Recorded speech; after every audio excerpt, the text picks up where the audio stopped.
All right, it's the AEB Big Turbo Wagon revised. It had a bunch of issues, not a bunch of them, but ones that were just stopping the car from running reliable consistently. So this is a turbo we took off.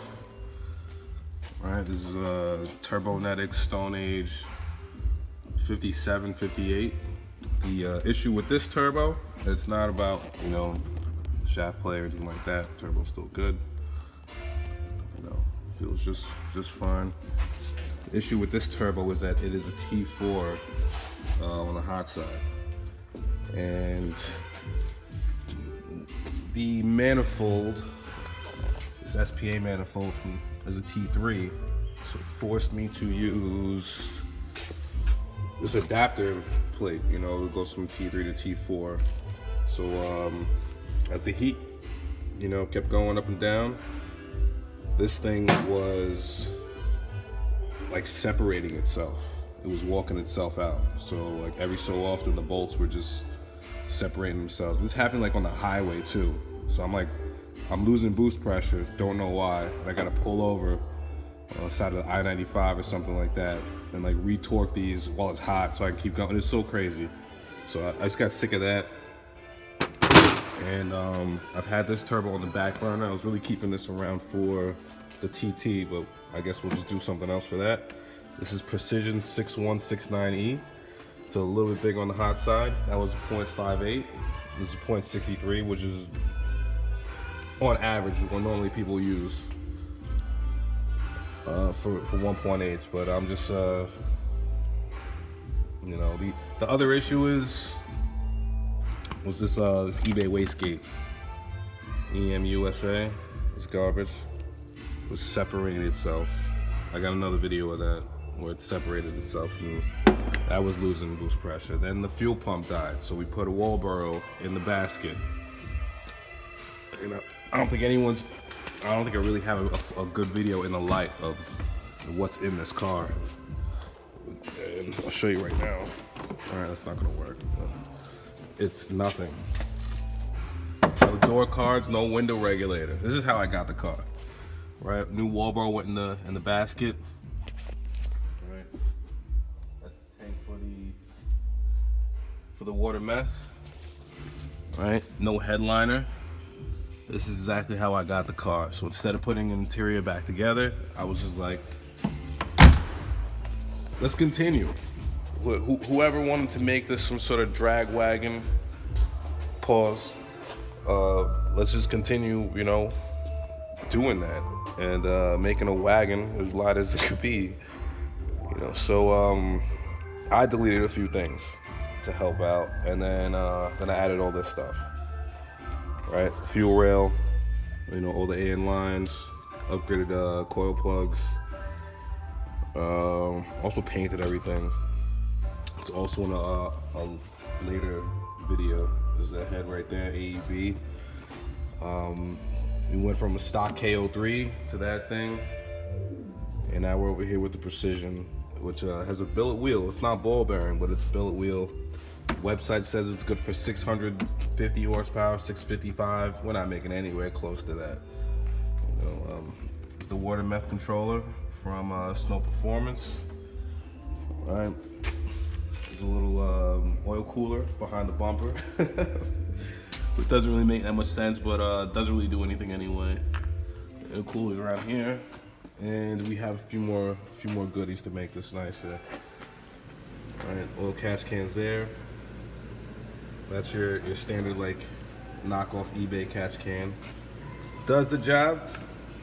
Mishimoto reservoir, eBay oil cooler, which I use for power steering cooler.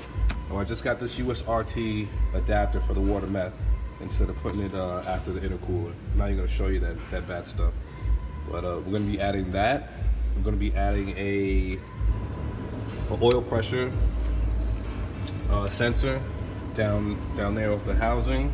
And the worst part about this build is that it's a Saturday going into Sunday, and I have to pretty much like finish up with this and get this off the lift as quick as possible. So I'm going to be recycling the old downpipe. I'm going to be chopping this shit up into a bunch of different pieces to make a new downpipe.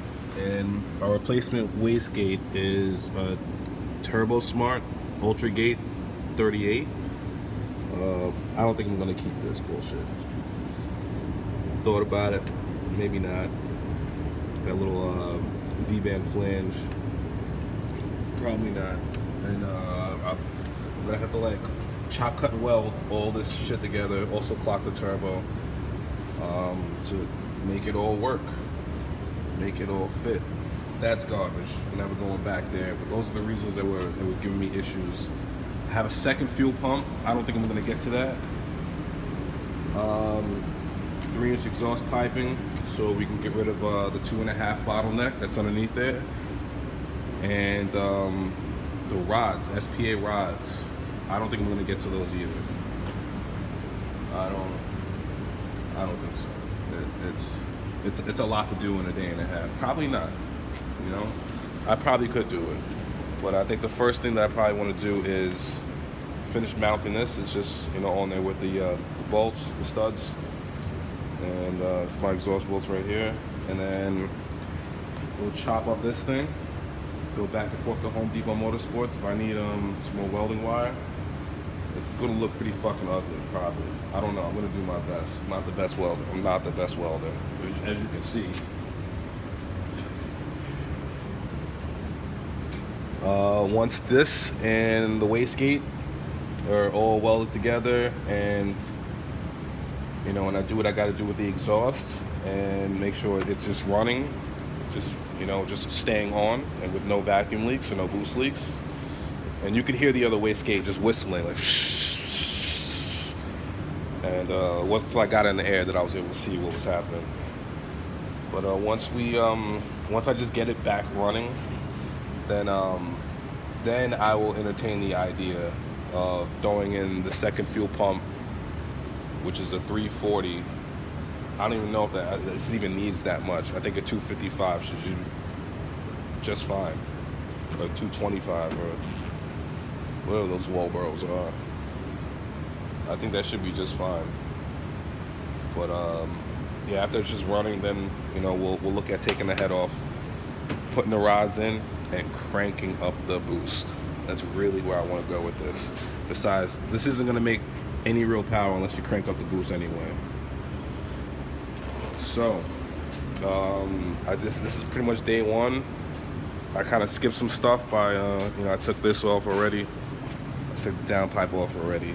And I took that other bullshit wastegate off. And, you know, I put some thread lock in the bolts that unscrewed itself, but I feel like it's just gonna fail again, so I don't want to take the chances.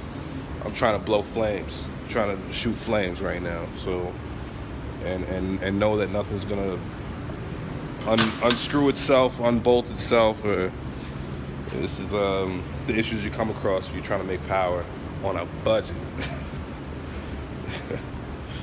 Oh man. All right, so next clip is probably gonna be